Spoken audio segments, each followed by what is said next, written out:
এক ফকির এক কুকুরকে বলল, তোর 3টা খারাপ অভ্যাস রয়েছে। কুকুর জিজ্ঞাসা করলো, কি সেগুলা?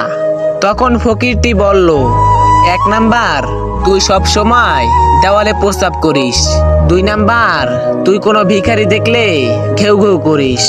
3 নাম্বার, তুই রাতে ঘেউ ঘেউ করে মানুষের ঘুম নষ্ট করিস। ফকিরের এই কথা শুনে কুকুর বলল, আমি জমিনে প্রস্রাব করি না, এই জন্য হয়তো কোনো বান্দা এই জমিনে বসে আল্লাহকে সিজদা করবে। আর আমি ভিখারি দেখলে এই জন্য ঘেউ ঘেউ করি। ভিখারি কেন আল্লাহর কাছে নাচে, মানুষের কাছে চায়। আর আমি রাতে মানুষের ঘুম নষ্ট করি এই জন্য। মানুষ গুনাহ করে আরামে ঘুমালে আল্লাহর কাছে মাপ চাইবে কখন? একটাবার চিন্তা করে দেখেন, যেই কুকুরকে আমরা দূর দূর করে তাড়িয়ে দেই, সেই কুকুরও আমাদের নিয়ে ভাবে, আল্লাহকে ভয় পায়, কিন্তু আমরা মানুষরা সেটা পাই না।